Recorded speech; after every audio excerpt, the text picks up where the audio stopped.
Bonsoir à tous et bienvenue dans ce point de l'actualité. Ce lundi 14 décembre 2020, Alassane Ouattara, président élu à l'issue de la dernière présidentielle, va prêter serment sur la Constitution. La modalité de prestation a été introduite dans la Constitution de novembre 2016. Pour l'occasion, la loi fondamentale qui devient l'élément central de la cérémonie s'est vêtue de nouveaux habits, l'habillage, la mise en page, la couverture à sortir d'or, un nouveau format bien pensé par des experts ivoiriens. Selon le président du Conseil constitutionnel, la prestation de serment du président de la République n'est pas une investiture.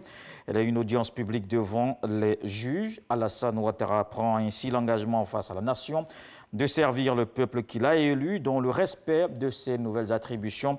Le sens de cette déclaration solennelle avec Herman Guivet. La prestation de serment devant le Conseil constitutionnel. C'était il y a 5 ans. Nous étions en 2015 et Alassane Ouattara prenait l'engagement devant le Conseil constitutionnel et la nation ivoirienne de remplir sa fonction de chef de l'État dans l'intérêt supérieur de la nation.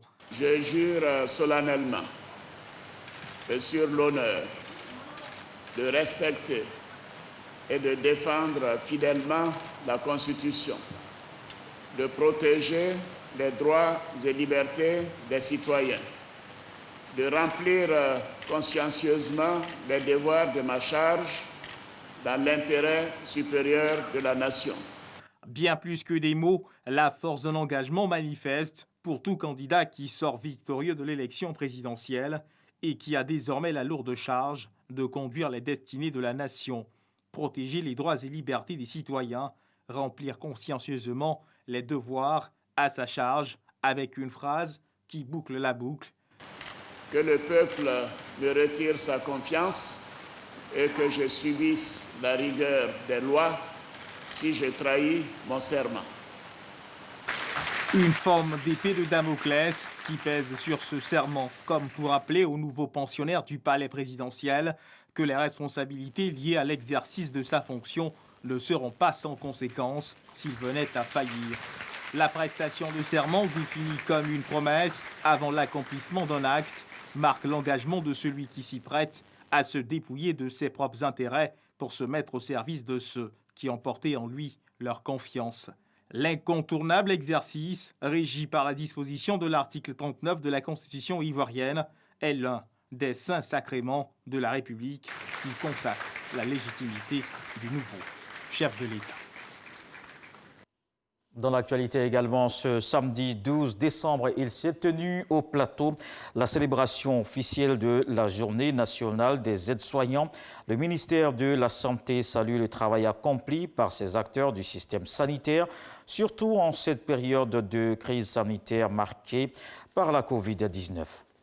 Dans le reste de l'actualité, en Éthiopie, pour la première fois depuis le début des combats, un convoi d'aide humanitaire internationale est arrivé à Mekele, la capitale du Tigré. Ce sont au total 7 camions transportant du matériel médical qui sont arrivés ce samedi, plus d'1 mois après le déclenchement des hostilités dans cette région au nord du pays.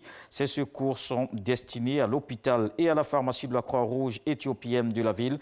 Toutefois, le Tigré demeure une région inaccessible, tout comme les camps de la région qui abritent quelques 100 000 réfugiés érythréens.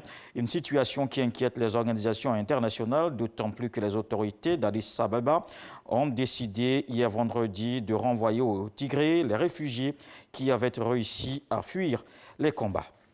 Ce samedi 12 décembre est officiellement lancée la campagne électorale pour la présidentielle et les législatives en Centrafrique. Ce sont finalement 17 candidats qui doivent se présenter au scrutin présidentiel du 27 décembre.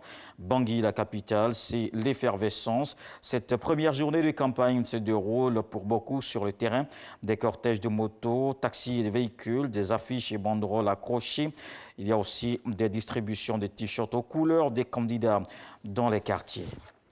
L'accord de Paris sur le climat fête ses 5 ans. Le 12 décembre 2015, 195 pays ont adopté le premier traité international visant à réduire les émissions mondiales de gaz à effet de serre. Un objectif de limiter le réchauffement climatique nettement en dessous de 2 degrés.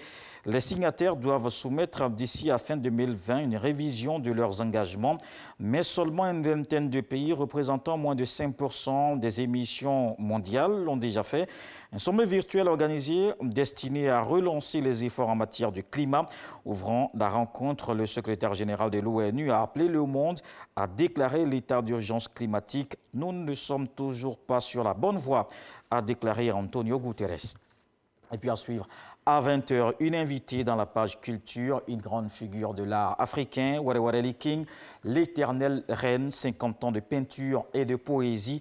Cet artiste pluridisciplinaire sera notre invité pour parler de ce recueil qui retrace un demi-siècle au service de la culture africaine. Je vous donne rendez-vous donc à 20h.